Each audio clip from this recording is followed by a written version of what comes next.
morning and welcome to Morning Movie News, where sometimes actors in desperate need of funny and interesting anecdotes to tell the press while promoting one film will throw another film under the bus. And what I'm talking about today specifically is Michael Shannon promoting 99 Homes, his upcoming indie film, and giving away a major spoiler for the upcoming Batman v Superman movie. So here's how it went down. There was a recent screening for the film 99 Homes, which is actually the follow-up to Ramin Bahrani's At Any Price. That's the film that starred Dennis Quaid and Zac Efron about farming practices in the middle of the country, specifically with corn. It's actually a really good movie. I really enjoyed it, and I'm looking forward to Ramin Bahrani's follow-up, which not only stars Michael Shannon, but also Andrew Garfield. I actually reviewed the trailer a couple of weeks ago, and I thought it looked really, really solid. It has to do with the housing market and how mortgages are handled. So anyway, they were at a press screening for this film, and all the actors, of course, had to do a press line. So let me tell you how a press line works. It starts out with the photographers who just want the still photos. That's what you often see footage of from a red carpet, with everyone shouting for the person to look over here and taking all these photos and all these flashes going off. And those are the images that are sold to Getty, etc. And everyone's competing to get the best shot, the most interesting shot. Then you move to primarily on-camera interviews. And they start out with the TV press, and then they move to online press. Then after that, and sometimes if it's a little more prominent with print, they'll be shuffled into the on-camera interviews, but generally print is at the very end.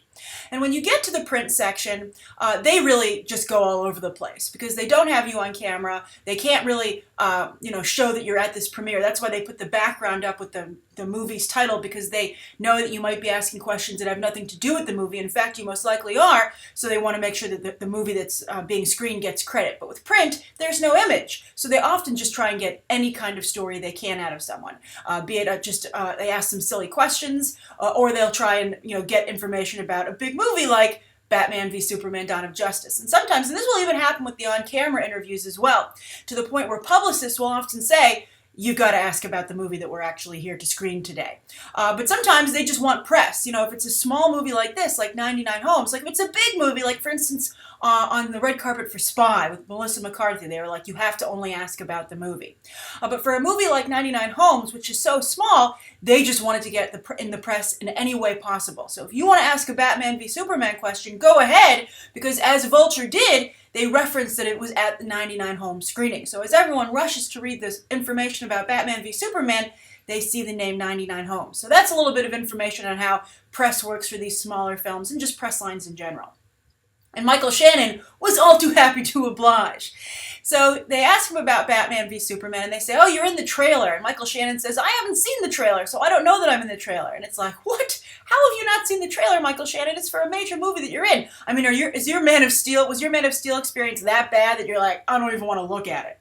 But, in the trailer, he's just in a body bag on a gurney. So I think some of us could have assumed, I think reasonably, that was like a fake Michael Shannon, right? They just had like some wax figure or something. I mean, they scan everybody for action figures and for visual effects these days. They can easily make, a Michael Shannon dummy instead of having to pay him to be on set. But no, Michael Shannon revealed that he was on set. And he gave a funny story about how he had wax-like flippers on his fingers, so he got stuck in the porta potty. And you're also like, where are you filming that all you have is a porta potty? You don't have a bathroom for your talent, like a trailer nearby? But anyway, he was in a porta potty. And he said, I got stuck in the porta potty with my flippers on my fingers, which also begs the question, how did you wash your hands, Michael Shannon? But anyway, he said he couldn't get out, and you could hear Zack Snyder saying, where the hell's Michael Shannon? He's holding up the whole scene. We have to start filming. And he said, luckily, I believe someone from catering let him out and saved his job. So in his effort to tell a funny story and get press for himself in 99 Homes, he gave away a major reveal for Batman v Superman: Dawn of Justice. So if I were Warner Brothers or Zack Snyder, I'd be like, what the hell, man? So I think a lot of interesting theories are stemming from this. Now some people are saying, why would he have flipper hands, right? Is this, going to go into Tusk territory? Or is it like special effects things on his hands? Maybe he doesn't have any hands. Who knows? But a couple of interesting theories are coming out of this, which I think are pretty darn good. One is that Lex Luthor is splicing together all types of different things to create some kind of soldier or monster. When they rip off those masks, the Superman soldiers, will they be Zods? Probably not, because Batman's able to fight a bunch of them, and he would not be able to fight a bunch of Zods. But anyway, so people are wondering maybe there's some splicing going on. That's one theory. My theory that I like is that Zod or a Zod clone will become Doomsday. And I think that's a great theory. I think it works really well with the mythology that they're building in the DC Extended Universe. So I'm trying to go along with that name. It does not... Here's the thing. The Marvel Cinematic Universe makes you excited. You're like, ooh, this sounds great. I'm so excited. The DC Extended Universe just sounds like a big act of labor. Like you're like, oh, okay, let's dig into this, I guess. It doesn't have the same kind of energy, I guess, as the MCU. And also the DCEU doesn't sound as much fun to say either. But anyway, I think it does work with the universe that they're building there, no matter what they're calling it. And I think that Michael Shannon was very good as his General Zod, even though he chewed the scenery a bit, but he was good. And they worked so hard to establish him, and he's now such a personal part of Superman's path, having taken Zod's life, that I think having him come back would be good. And, why waste all of that? Michael Shannon, of course, is a good actor. Here's a funny story about Michael Shannon. I don't know if I've shared this with you before, but I was walking on the street here in New York City, and I saw someone in my peripheral who was kind of close and very aggressive, and, dressed all in black and seemed a little bit scary. So as I said with my reporting yesterday, I used my gift of fear, and I crossed the street. Because, in New York City, there are sometimes weird people. I'm just like, he's too much in my personal space. He's too aggressive walking down the street. I just don't know what's going on. So I checked to make, because sometimes, I don't know if this I'm sure this has happened to some people. Sometimes you get followed in New York City. You gotta really be careful. It's happened a couple of times. So I looked across the street to be like, okay, is this guy cool? It was Michael Shannon. It was Michael Shannon wearing these big, old school, they looked like he got them from Russia headphones, and he was just walking down the street super aggressively and angry, and I was like, oh, that's so funny. And I was like, should I cross back and tell him how much I like his work? And I was like, no, he's listening to music. I'm going to leave him alone. But I like Michael Shannon quite a bit. I'm a big fan, and I wish his career had gone a little bit better post-Boardwalk Empire than it has. He seemed to have so much promise. All right, so that's the first story of the day. I'm curious, what do you think? And also, now you know about 99 Homes. Did you know about 99 Homes before? And are you at all interested in seeing it? And what do you think of Michael Shannon revealing that bit of information? Do you think it's cool? Or do you think he threw the movie under the bus, as I said? And also, do you want to see him as just some kind of hybrid, some scene where he flops out of Lex Luthor's lab? Or do you want to see him as Doomsday? Do you think that's a good idea?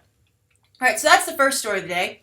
The second story is, let's move over to Disney, where the synergy machine is working at full speed. I mean, Disney is really, in terms of how it operates as a company, is a thing of beauty. I mean, they're able to, because they have so many different divisions, the way they're able to promote products is really amazing. And I think it's one of the reasons that places like Marvel and Lucasfilm and Pixar don't mind being bought by Disney, because it just really takes you to an 11.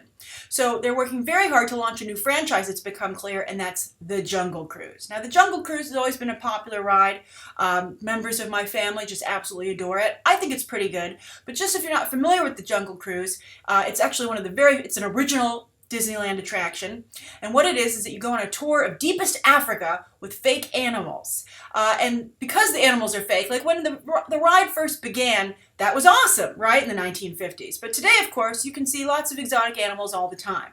So they really plussed it by adding a comedic aspect to the ride. So you have a skipper who has a bunch of jokes that they tell, and as you go around, they make these really corny, one-liners. And it's a lot of fun, and they really get as many as they can in there. And some of them are actually pretty good.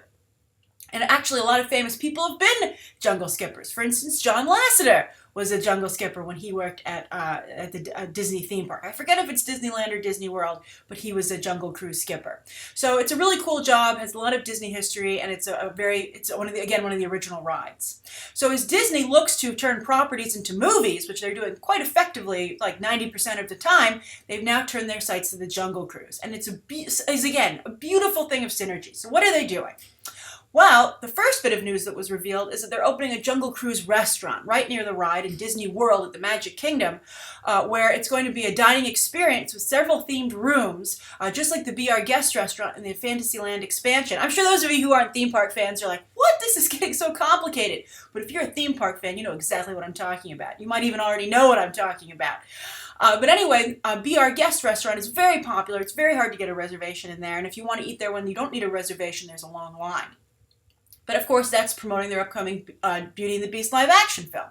So I think they've had so much success with that table service restaurant, they're opening one for the Jungle Cruise. And it's going to have not only themed rooms that have to do with the jungle theming, but your waiter is going to tell jokes, right? So they're really kind of trying to build this brand and make the Jungle Cruise a big deal. And I think that restaurant will be very successful. I know I'm certainly planning to go when it opens later at the end of this year.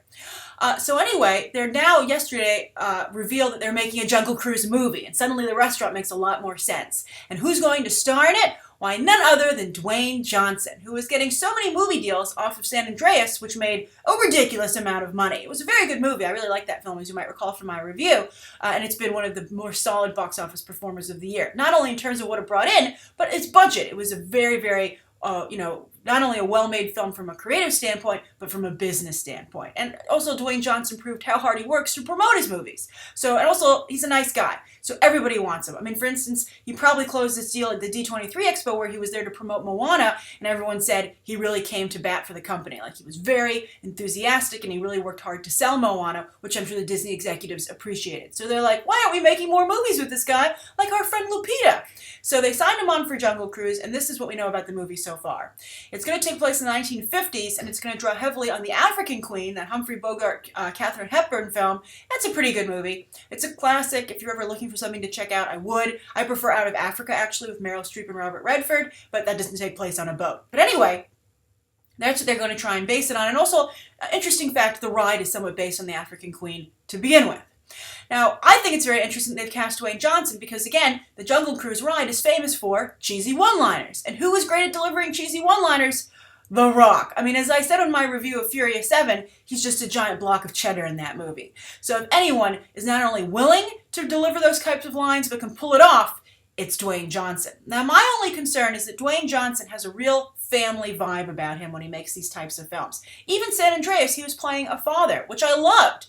But I worry about a Jungle Cruise movie skewing a little bit low budget. I think they're thinking Pirates of the Caribbean, and if you want to do that, I don't think you want to skew family movie. You want to have a movie that families can see, but I think that you want to seem a little bit more adult and a little more sophisticated. So I think that Dwayne Johnson, I'm glad he's getting all this work, but I think that Hollywood still doesn't quite know how to utilize him, and I think some of these projects might not work. I mean, maybe I'll change my mind when I see this start to come together, but right now I'm visualizing something that's more like the Journey 2 film that he made, which was a very good movie, by the way, but it certainly wasn't the level of Pirates of the Caribbean, and certainly not big enough, to do what Disney wants a Jungle Cruise movie to accomplish for them as a studio, and just as a company, because they want to also, not only make the ride more popular and the restaurant more popular, but sell merchandise, etc., etc.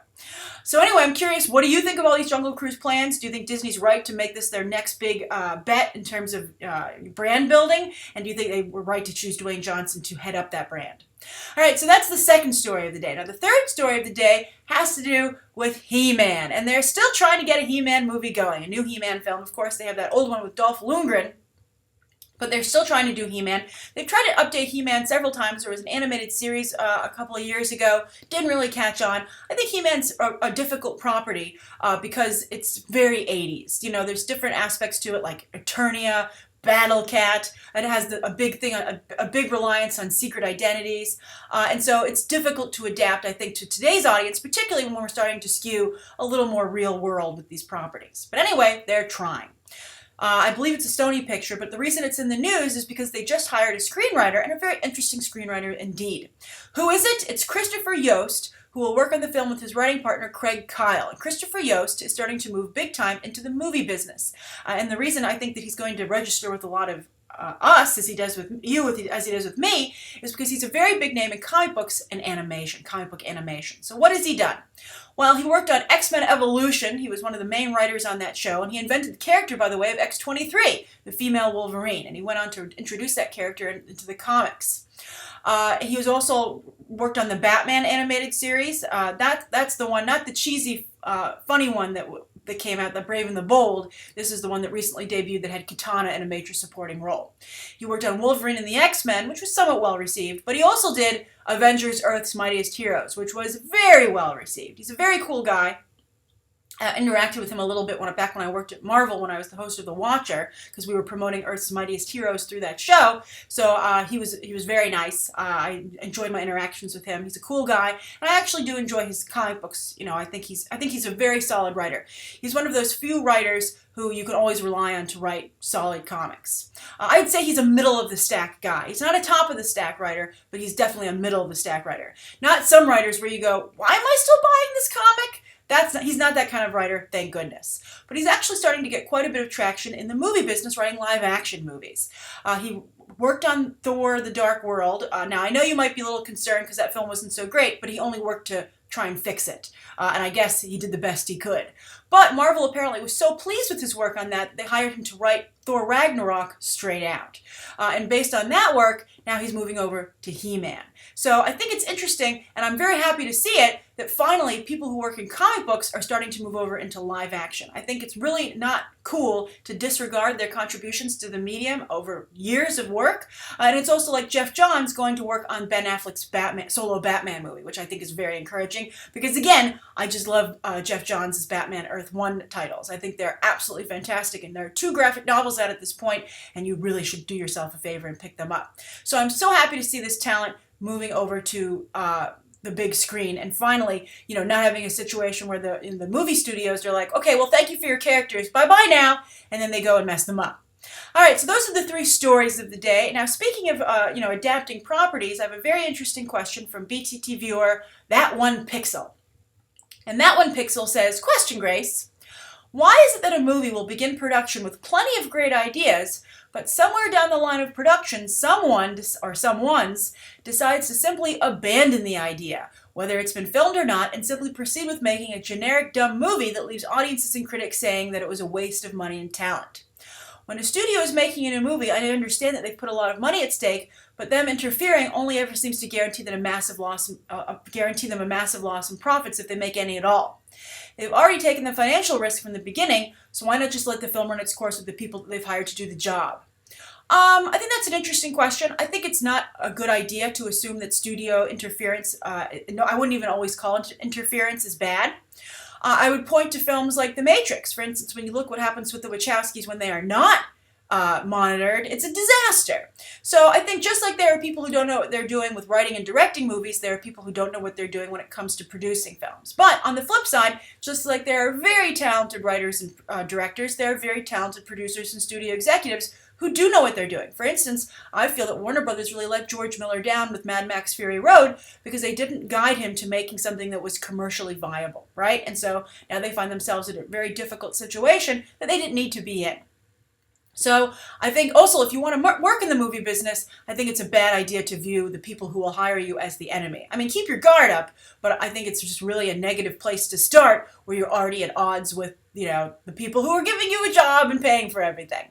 And sometimes look at, I think even Kevin Feige's debatable. I mean, I think we started out in a position where we thought he was a genius, and now we're a little nervous about it.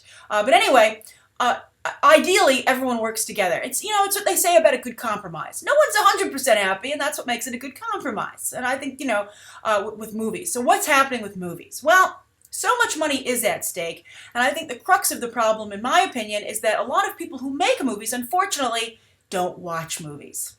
You'll see this a lot of studio executives, they have a lot of love for like the little small indie films, but they're not big fans of the blockbusters, right? I think you'll find very few studio executives and even, filmmakers who are like, oh, I can't wait for Transformers this weekend. It's going to be awesome.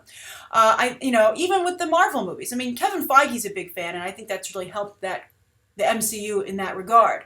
But in large part, they're more worried about their jobs, insider politics, hiring friends, or having a good relationship with a particular agency, and so or an agency has them in a tough position and makes some kind of backroom deal. And so there isn't a lot of respect for the popcorn film. They don't love them, and again, they don't respect them. And also, they don't understand them. So I think a lot of times when a project's coming together, you'll have people in charge of it who are like, well, I don't know what people would like. I just don't know. And Christopher Nolan, for instance, was a great example of someone who did know. But that only comes along every once in a while. So I think that's the real problem. I think there's a disjoint from the people who are making the product and the product itself. And so that's where a big problem comes from. Not totally understanding your audience because you're not a part of it. I think one of the reasons that James Cameron is so successful is because James Cameron understands the audience so well. James Cameron's understanding of the mainstream audience is, I think, perhaps the best we've ever seen, and why he has the top 2 grossing movies of all time. Like, for instance, a lot of us will see Avatar and Titanic and be like, that's kind of schlocky, man. I mean, you've got a lot of melodrama in here. But you know what? It's just so incredibly popular, you can't argue. I mean, I think he looks at the top movies of all time, when you adjust for inflation, Gone with the Wind, Sound of Music, and he says, people like that stuff, and they do. So, and he's not disdainful of it. He's not, some people are like, well, people might like it, but I'll be damned if I'm going to make that into a movie. But James Cameron goes, I want to make a movie that will be beloved by millions and billions of people, and therefore make billions of dollars. Now, so I think that's the main problem there. I think there's, not understanding. And so when things start to run off the rails, I think, honestly, they just aren't quite sure that they are running off the rails, right? And I just also think there's not a big, still to this day, not a really big reliance on screenwriting because, again, movies only need to sell you that ticket one time. So, I mean, maybe as franchises become more popular, they'll take a little bit more interest in writers, and I think we're starting to see that. But for so long, TV has cared more about writers because they need you to tune in every week, but movies have not because they just need you to buy a ticket once. And people are often very reluctant to leave a movie because they've already paid for it, and also other things will sell a movie like actors, the concept. Since the idea just sells the movie, sometimes they feel they don't need to execute it because, again, they've already got you into the theater. So it's a little bit of a broken system, and I think the heart of it, again, is we need more people who like these movies making these movies. All right, so that's today's morning movie news. Thank you so much for tuning in. Please write down below what you think of today's top 3 stories and that viewer question, anything you'd like to see covered tomorrow, and any questions that you might have. Thanks for watching. Bye.